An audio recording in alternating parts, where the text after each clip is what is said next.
सोचिए कि एक बहुत ही विशाल प्रांगण है, वहां बिल्कुल शांति है, लोग आराम से बैठे हैं और अचानक से वहां किसी का प्रवेश होता है और बिना एक भी शब्द कहे वहां मौजूद हवा का हर एक कण किसी अदृश्य शक्ति से भर जाता है। मतलब पूरी की पूरी ऊर्जा ही अचानक से बदल जाती है। हाँ, ये अपने आप में एक बहुत ही अद्भुत और हैरान करने वाली बात है। बिल्कुल। और सबसे ज्यादा हैरान करने वाली बात तो ये है कि इस पूरी घटना का विवरण किसी साधारण इंसान ने नहीं दिया है। दस्तावेज कहते हैं कि इसका गवाह एक शाश्वत ब्रह्मांडीय ऊर्जा है जिसे स्रोत में नंदी कहा गया है। मतलब ये कोई रोजमर्रा की घटना तो बिल्कुल नहीं है। एकदम सही कहा आपने। हम इंसान ना हर चीज को बहुत ही लॉजिकल और भौतिक नजरिए से देखने के आदी होते हैं। राइट। हमें तो हर चीज का सबूत चाहिए होता है। हाँ, पर जब चेतना, ऊर्जा और इन अभौतिक चीजों की बात आती है ना, तो हमारे बनाए हुए सारे विज्ञान के नियम धरे के धरे रह जाते हैं। इस दस्तावेज की सबसे दिलचस्प बात यही है कि ये भौतिक दुनिया के नियमों के अंदर रहते हुए किसी ऐसी चीज को समझाने की कोशिश कर रहा है जो पूरी तरह से इस दुनिया के पार की है। तो आज के इस डीप डाइव में हमारा पूरा फोकस गुरु सियाग और उनके गुरु बाबा गंगाईनाथ जी के बीच हुई उसी पहली रहस्यमयी भेंट पर है और सत्ता के हस्तांतरण पर भी। ये पूरा विश्लेषण उन स्रोतों पर आधारित है जिसमें स्वयं नंदी ने इस घटना का वर्णन किया है। और ये चर्चा बहुत ही गहरी होने वाली है। हाँ बिल्कुल, लेकिन चर्चा में आगे बढ़ने से पहले ना मुझे एक चीज थोड़ी उलझा रही है। एक ब्रह्मांडीय ऊर्जा किसी दस्तावेज को कैसे लिख सकती है? मतलब ये नंदी कोई इंसान थे या ये किसी और चीज का प्रतीक है? यहाँ ये समझना बहुत जरूरी है कि स्रोत हमारे सामने किस रूप में। ये कोई आम डायरी या संस्मरण नहीं है जो किसी ने बैठकर पेन से लिख दिया हो। अच्छा, तो फिर ये क्या है? देखिए, भारतीय दर्शन में नंदी को शिव के वाहन और उनके शाश्वत गण के रूप में दिखा जाता है। तो इस विशिष्ट दस्तावेज के संदर्भ में नंदी कोई हाड़ मास का व्यक्ति नहीं है। स्रोत इशारा करता है कि नंदी एक कॉस्मिक विटनेस या ब्रह्मांडीय साक्षी है। ओहो, मतलब एक ऐसा विटनेस जो समय और भौतिक सीमाओं से परे है। बिल्कुल। ऐसा माना जाता है कि उसी शाश्वत चेतना ने इस पूरे घटनाक्रम को शब्दों में ढालने की प्रेरणा दी है ताकि एक आम इंसान भी उस बिना शब्दों वाले संवाद को समझ सके। ये दस्तावेज एक तरह से उस कॉस्मिक मेमोरी का ट्रांसलेशन है। बाप रे, ये तो और भी ज्यादा रहस्यमयी हो जाता है। तो चलिए उसी घटना पर लौटते हैं। विवरण कहता है कि उस विशाल प्रांगण में बाबा गंगाईनाथ जी विराजमान हैं और उनके साथ बहुत से और साधक भी बैठे हैं। और वहां की ऊर्जा का स्तर बहुत अलग था। हाँ, स्रोत कहता है कि जब गुरु सियाग वहां आए तो बाकी सभी उपस्थित साधक सूक्ष्म ऊर्जा से पूरी तरह खाली थे, मतलब विहीन थे। लेकिन जैसे ही गुरु सियाग का प्रवेश हुआ, प्रांगण में एक उत्तम और तेजस्वी धुरी प्रकट हो गई। एकदम सही। और फिर परमशिव यानी बाबा गंगाईनाथ जी और गुरु सियाग का मिलन हुआ। लेकिन उनके बीच कोई बातचीत नहीं हुई। सबसे पहला संवाद सिर्फ नेत्रों के माध्यम से हुआ, दृष्टिपात हुआ और सूक्ष्म चेतना का अवतरण हो गया। हाँ, बिना कुछ बोले ही सब कुछ हो गया। यहाँ मुझे थोड़ा सा डाउट होता है, क्या भौतिक आंखें वाकई किसी ऊर्जा को ऐसे ट्रांसमिट कर सकती हैं? अगर हम इसे आज की तकनीक के नजरिए से देखें तो क्या ये कुछ एक high speed wireless data transfer जैसा है? अरे वाह, ये उदाहरण तो बहुत ही सटीक है इस प्रक्रिया को समझने के लिए। है ना? मतलब जैसे डिवाइस बिना किसी तार के जुड़ जाते हैं, तो क्या हमारी ये भौतिक आंखें केवल एक लेंस हैं, एक कैमरा की तरह, लेकिन जो असली डेटा है वो सीधे मस्तिष्क या मन तक पहुंच रहा है? एकदम सही पकड़ा आपने। हमारी आंखें मुख्य रूप से प्रकाश को ग्रहण करने वाले अंग हैं जो दिमाग को सिग्नल भेजती हैं। लेकिन जब हम इतनी उच्च आध्यात्मिक अवस्थाओं की बात करते हैं ना, तो दस्तावेज स्पष्ट कहता है कि नेत्र ही प्रथम माध्यम होते हैं। मतलब शब्दों की जरूरत ही नहीं पड़ी? बिल्कुल नहीं। जब दो अत्यंत विकसित चेतनाएं आमने सामने होती हैं तो शब्दों का दायरा बहुत छोटा पड़ जाता है। भाषा में इतनी क्षमता ही नहीं है कि वो उस असीमित ऊर्जा को बांध सके। इसलिए आंखें उस ऊर्जा के प्रवाह का एक सीधा रास्ता बन जाती हैं। अच्छा, तो जो डेटा या ऊर्जा ट्रांसफर हुई वो सीधे मनस्थिति पर जाकर स्थिर हो गई? हाँ, ये एक तरह का माइंड टू माइंड या चेतना से चेतना का सिंक था। इसमें किसी बीच वाले माध्यम की कोई जरूरत ही नहीं थी। डेटा ट्रांसफर की बात तो फिर भी मुझे समझ आती है, क्योंकि चेतना और डेटा दोनों ही अमूर्त चीजें हैं, एब्स्ट्रैक्ट है। जी। लेकिन इसके बाद इस दस्तावेज में जो जिक्र आता है ना वो सच में इंसान के लॉजिक को हिलाकर रख देता है। आप उस चाय वाली घटना की बात कर रही हैं ना? हाँ बिल्कुल।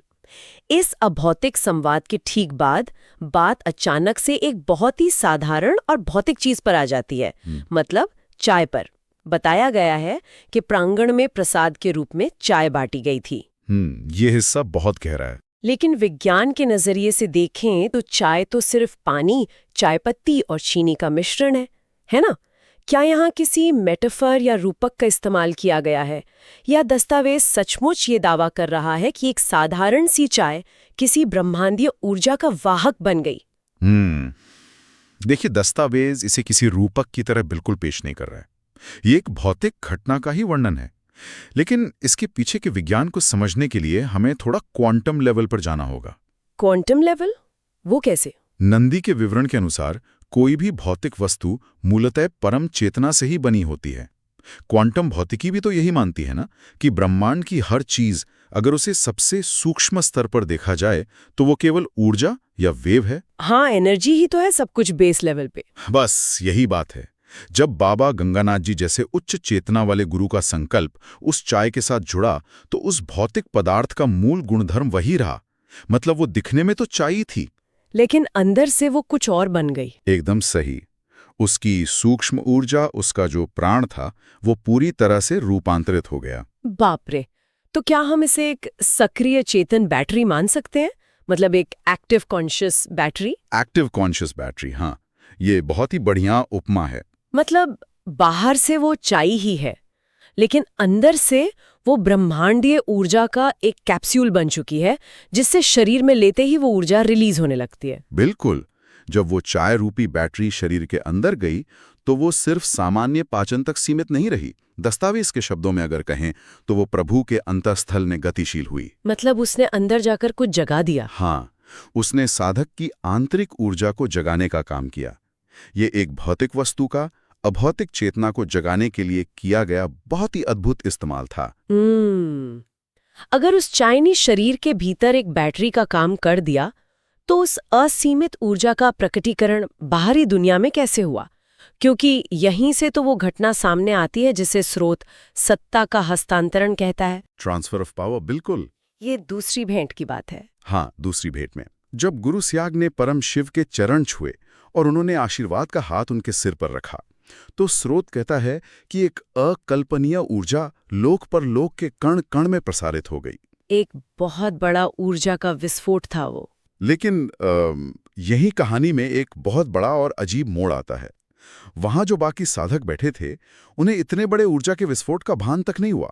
मतलब वो उस पूरे घटनाक्रम से पूरी तरह अनजान रहे। हाँ, ये बात आम इंसान को बहुत अजीब लग सकती है। अजीब तो है ही। ये कैसे संभव है कि कमरे में एक बम फटे और किसी को आवाज तक ना आए? इसका कारण बहुत ही वैज्ञानिक और मनोवैज्ञानिक तरीके से स्रोत में समझाया गया है। नंदी स्पष्ट करते हैं कि इंसान के अंदर लोभ, ईर्ष्या और दुर्भावना जैसी प्रवृत्तियां प्राकृतिक रूप से होती हैं। Negative emotions, right? बिल्कुल, हाँ।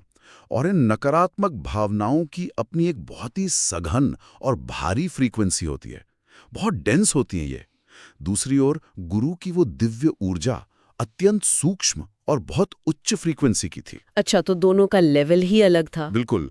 जो लोग लोभ और ईर्ष्या से भरे हुए थे उनका पूरा का पूरा सिस्टम उन भारी भावनाओं में उलझा हुआ था, इसलिए वो उस उच्च ऊर्जा से पूरी तरह विच्छेदित हो गए, उनका डिस्कनेक्ट हो गया। ओहो, तो क्या यहाँ ऊर्जा के प्रवाह को हम एक रेडियो ट्रांसमिशन की तरह देख सकते हैं? Radio transmission? हाँ, बताइए कैसे? जैसे मान लीजिए एक बहुत ही पावरफुल सिग्नल या ब्रॉडकास्ट हवा में हर जगह मौजूद है, लेकिन जो बाकी रेडियोस उस प्रांगण में रखे हैं उनके अंदर ईर्ष्या और लोभ का स्टैटिक इतना ज्यादा है कि वो उस चैनल को पकड़ ही नहीं पाए। क्या बात है, एक शानदार तरीका ऐसे देखने का।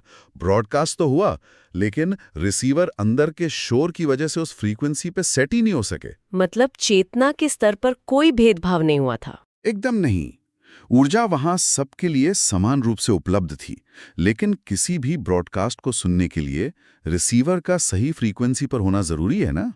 गुरु स्याग का अंतःकरण पूरी तरह से शांत और ट्यून्ड इन था, इसलिए वो उस ऊर्जा को ग्रहण कर पाए। और सत्ता का हस्तांतरण सफलतापूर्वक हो सका। हाँ, जबकि बाकी लोग अपने ही मानसिक शोर में उलझे रह गए। यहाँ मेरे दिमाग में एक और सवाल आ रहा है, और मुझे लगता है कि जो भी इस चर्चा को सुन रहा है उसके मन में भी ये जरूर आएगा। हाँ हाँ, पूछिए। अगर ऊर्जा ग्रहण करने के लिए मन की अवस्था ही सब कुछ है, मतलब आपका रेडियो सही फ्रीक्वेंसी पर होना चाहिए, तो फिर भौतिक रूप से गुरु के पास जाने या उनके हाथ से चाय पीने की जरूरत ही क्या थी? अच्छा, आप फिजिकल प्रेजेंस की बात कर रही हैं? हाँ ना, क्या चेतना दूर से कनेक्ट नहीं हो सकती? ये बात थोड़ी विरोधाभासी नहीं लगती? मतलब कॉन्ट्राडिक्टरी लग रही है थोड़ी। ये कोई विरोधाभास नहीं है। असल में ये आध्यात्मिक यात्रा के अलग अलग चरण हैं। शुरुआती दौर में जब रिसीवर को सेट किया जा रहा होता है, तब एक भौतिक माध्यम की जरूरत होती है। अच्छा, चाहे वो चाय हो या नजरों का मिलना हो। बिल्कुल, या स्पर्श हो। लेकिन स्रोत एक बहुत ही हैरान करने वाला जवाब देता है, जो आपके इस डाउट को पूरी तरह खत्म कर देगा। नंदी स्पष्ट करते हैं कि एक बार जब शिष्य की चेतना गुरु से जुड़ जाती है, तो फिर भौतिक या स्थूल शरीर की कोई जरूरत नहीं रह जाती। मतलब एक बार कनेक्शन बन गया तो फिर दूरी मायने नहीं रखती। एकदम सही। और इसे प्रमाणित करने के लिए स्रोत में भंवर सिंह जी का एक बहुत ही अद्भुत उदाहरण भी दिया गया है। भंवर सिंह जी का? वो क्या है? 1994 से 96 के बीच भंवर सिंह जी का भौतिक शरीर अपने सामान्य सांसारिक और पारिवारिक कामों में लगा हुआ था। वो बिल्कुल आम इंसानों की तरह अपनी जिंदगी जी रहे थे। जॉब करना, परिवार संभालना। हाँ, लेकिन दस्तावेज कहता है कि उसी दौरान उनकी आंतरिक ऊर्जा अति विस्तृत होकर संपूर्ण जगत में भ्रमण कर रही थी। बाप रे! ये तो हमारी वास्तविकता की समझ को ही पूरी तरह पलट देता है। बिल्कुल पलट देता है। अगर किसी की आंतरिक ऊर्जा सच में पूरी दुनिया या ब्रह्मांड में ऐसे भ्रमण कर सकती है, तो क्या ये भौतिक शरीर केवल एक लंगर मात्र है? हाँ, मतलब एक एंकर की तरह। एंकर, हाँ, बहुत ही सुंदर उपमा है। जैसे कोई बहुत बड़ा जहाज समंदर में होता है, लेकिन एक भारी लंगर उसे एक जगह टिकाए रखता है। तो क्या हमारा शरीर बस वो लंगर है जो हमें इस दुनिया में दिखने वाले काम करने देता है? जी। लेकिन हमारी चेतना वो जहाज है जो असल में सीमाओं के पार जाकर कुछ और ही काम कर रही होती है। एकदम सटीक बात कही आपने। इस बात की गहराई यही है कि चेतन ऊर्जा को किसी दूसरे भौतिक शरीर की आवश्यकता नहीं है। काल और स्थान की, मतलब टाइम और स्पेस की जो सीमाएं हमें इस दुनिया में बांट कर रखती है ना, चेतना के स्तर पर उनका कोई वजूद ही नहीं होता। और इसी असीम चेतना को समझाते हुए स्रोत एक बहुत ही अप्रत्याशित और अद्भुत क्रॉस कल्चरल कनेक्शन भी बनाता है। आप उस ईसाई धर्म और वैदिक दर्शन वाले संगम की बात कर रही हैं। हाँ, इसमें ईसा मसीह के गुप्त मन्ना और सफेद पत्थर का जिक्र आता है। मुझे ये बहुत फैसिनेटिंग लगा। बाइबल के पुराने संदर्भों में एक सफेद पत्थर किसी व्यक्ति को तब दिया जाता था जब वो किसी आरोप से मुक्त हो जाता था, या फिर किसी विशेष दावत में प्रवेश का निमंत्रण होता था। बिल्कुल। और ईसा मसीह ने कहा था कि वो एक सफेद पत्थर देंगे जिस पर एक नया नाम लिखा होगा जिसे केवल पाने वाला ही जानेगा। लेकिन जब दस्तावेज में नंदी से पूछा गया कि वो सफेद पत्थर क्या है, तो उनका जवाब पूरी तरह से भौतिकता को ही नकार देता है। हाँ, नंदी का ये जो स्पष्टीकरण है ना, ये इतिहास और आध्यात्मिकता को एकदम नए नजरिए से जुड़ता है। वो कहते हैं कि वो चेतन शिष्य ही वो मणिमोती हैं, वो सफेद पत्थर है जिन पर प्रभु का नामकरण है। मतलब कोई बाहर से पत्थर नहीं मिलेगा। नहीं, इसका सीधा सा अर्थ ये है कि जब कोई शिष्य इस चेतना को प्राप्त कर लेता है, तो वो बाहर से किसी इनाम का इंतजार नहीं करता। वो स्वयं ही वो अनमोल वस्तु बन जाता है। ओहो, वो खुद ही वो सफेद पत्थर बन जाता है। एकदम सही। वो अमूल्य और अकल्पनीय ऊर्जा उस शिष्य के भीतर गुप्त रूप से संक्षेपित हो जाती है। यही वो गुप्त मन्ना या हिडन फूड है जो आत्मा को पोषण देता है। इंसान का रूपांतरित अस्तित्व ही वो सफेद पत्थर है। इंसान स्वयं ही वो सफेद पत्थर बन जाता है। ये विचार वाकई बहुत ही ज्यादा गहरा है। लेकिन ये सारी रहस्यमयी घटनाएं आखिर किस दिशा में जा रही हैं? मतलब आप भविष्य की बात कर रही हैं? हाँ, क्योंकि किसी एक व्यक्ति के रूपांतरित होने से पूरी दुनिया का क्या लेना देना। यहीं पर स्रोत हमें 21वीं सदी और भविष्य की ओर ले जाता है। इसमें एक बहुत बड़ी भविष्यवाणी का जिक्र है कि 21वीं सदी में वैदिक दर्शन ही विश्व दर्शन होगा। ये बहुत ही महत्वपूर्ण बिंदु है इस पूरे दस्तावेज का। और इसमें महर्षि अरविंद की बात भी आती है, जिन्होंने परातत्वर से एक प्रार्थना की थी, एक ऐसा वरदान मांगा था जो पूरी मानव जाति के कल्याण के लिए हो। स्रोत दावा करता है कि जो भी गुरु स्याग और बाबा गंगानाथ जी के बीच हुआ, वो उसी युग परिवर्तन का हिस्सा है। बिल्कुल। इस दस्तावेज का अंतिम उद्देश्य किसी चमत्कार को साबित करना नहीं है। ये तो मानव जाति के नवनिर्माण की ओर इशारा कर रहा है। ये प्रथम युग यानी सतयुग की वापसी की बात करता है। लेकिन ये परिवर्तन कोई रातों रात किसी जादू की छड़ी से तो होने वाला नहीं है। नहीं नहीं, ऐसा कोई हैरी पॉटर वाला जादू नहीं है यहाँ। ये मानव चेतना के व्यक्तिगत और सामूहिक रूपांतरण से होगा। और सबसे अच्छी बात मुझे ये लगी कि नंदी संपूर्ण मानव जाति को एक बहुत ही सख्त और प्रैक्टिकल संदेश देते हैं। हाँ, वो साफ कहते हैं कि प्रभु की ऊर्जा कण कण में है। लेकिन उसे ग्रहण करने के लिए अंतःकरण को अति शीतल, स्थिर और सहृदय रखना होगा। मतलब ऊर्जाओं के टकराव से बचना होगा। तभी इस भौतिक अवस्था में ही जीवन का नव निर्माण संभव है। इसका सीधा सा मतलब ये है कि जो इंसान हमेशा गुस्से में, ईर्ष्या में या भागदौड़ में लगा रहता है, उसका रिसीवर कभी उस ऊर्जा को पकड़ ही नहीं पाएगा। बिल्कुल, उस रेडियो वाले स्टैटिक की तरह। हाँ, और स्रोत एक और बड़ी बाधा की बात करता है। हमारा संचित ज्ञान। हाँ, जिसे स्रोत में 9 द्वार की माया कहा गया है। ये बहुत ही गहरी बात है। इंसान की सबसे बड़ी समस्या उसका अपना बौद्धिक अहंकार होता है, इंटेलेक्चुअल एरोगेंस। राइट। हम सोचते हैं कि हमने कुछ किताबें पढ़ लीं, कुछ डिग्रियां ले लीं, तो हमें ब्रह्मांड के सारे रहस्य समझ आ गए। और दस्तावेज स्पष्ट रूप से चेतावनी देता है कि ये संचित ज्ञान उस परम चेतना के आगे पूरी तरह धराशायी हो जाता है। कोई काम नहीं आता वो ज्ञान। एकदम। परमात्मा के कार्यों को समझने के लिए इंसान को अपना दिमाग खुला रखने की जरूरत होती है। जो लोग अपनी पहले से तय मान्यताओं को कसकर पकड़े रहते हैं ना, वो उस भरे हुए कप की तरह होते हैं जिसमें और कुछ डाला ही नहीं जा सकता। मतलब अगर इंसान सोचता है कि उसे सब कुछ पता है, तो वो खाली कप है ही नहीं जिसमें वो ऊर्जा वाली नई चाय डाली जा सके। बिल्कुल सही कहा आपने। उसे पहले खाली होना पड़ेगा। तो आज की इस विस्तृत चर्चा को समेटते हुए हम साफ देख सकते हैं कि ये दस्तावेज केवल एक प्रांगण में घटी किसी आध्यात्मिक घटना का सीधा सीधा वर्णन नहीं है। बिल्कुल नहीं, ये तो मानव चेतना के विकास का एक पूरा ब्लूप्रिंट है। हाँ, कैसे बिना शब्दों के असीम डेटा ट्रांसफर हो सकता है, कैसे रोजमर्रा की एक चाय भौतिक सीमाओं को तोड़कर एक ब्रह्मांडीय बैटरी बन सकती है, और कैसे ईर्ष्या का शोर हमें दुनिया के सबसे बड़े ऊर्जा ब्रॉडकास्ट से वंचित कर सकता है। और इन सबसे ऊपर यह दस्तावेज हमें याद दिलाता है कि हमारा यह भौतिक शरीर हमारी चेतना की अंतिम सीमा नहीं है। दूरी और समय केवल एक भ्रम है जब चेतना अपने मूल स्रोत से जुड़ जाती है। इस पूरी यात्रा में एक बात जो सबसे ज्यादा मुझे ठहरने पर मजबूर करती है, वो है भंवर सिंह जी का उदाहरण, जहां शरीर अपने रोजमर्रा के कामों में लगा है, लेकिन आंतरिक चेतना पूरे ब्रह्मांड में विचरण कर रही है। वो सच में इस पूरी चर्चा का सबसे हैरान करने वाला हिस्सा था, है ना? तो इस चर्चा को खत्म करने से पहले जरा इस बात पर विचार करने की कोशिश कीजिए। जब हम आम इंसान अपने रोजमर्रा के साधारण कामों में उलझे होते हैं, मान लीजिए आप ट्रैफिक में फंसे हैं, किसी स्प्रेडशीट पर काम कर रहे हैं, या बस यूं ही चाय पीते हुए खिड़की से बाहर देख लें, तब क्या उस समय हमारी आंतरिक चेतना किसी ऐसे ब्रह्मांडीय और विशाल कार्य का हिस्सा बन रही होती है जिससे हमारा ये भौतिक दिमाग पूरी तरह अनजान है? ये सोचने वाली बात है। क्या इस साधारण सी दिखने वाली दुनिया के पीछे लगातार कोई अकल्पनीय सत्ता का हस्तांतरण चल रहा है? ये एक ऐसा सवाल है जो सच में दुनिया को देखने का नजरिया ही बदल देता है। बिल्कुल बदल देता है। आज की इस चर्चा में इस रहस्यमय यात्रा का हिस्सा बनने के लिए बहुत बहुत धन्यवाद। सवाल पूछते रहिए, खोजते रहिए, और सबसे जरूरी बात, अपना दिमाग हमेशा खुला रखिए।